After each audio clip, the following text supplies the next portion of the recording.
Hindi ka inilagay ng Diyos sa mundong ito para pagdusahin, kundi para pasayahin. James 4:14. Hindi nga ninyo alam kung ano ang mangyayari sa inyo sa araw ng bukas?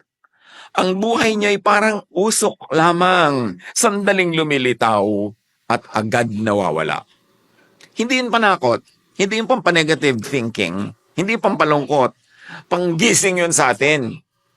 Habang may buhay ka, at lalo kung may lakas ka pa, samantalahin mo yan.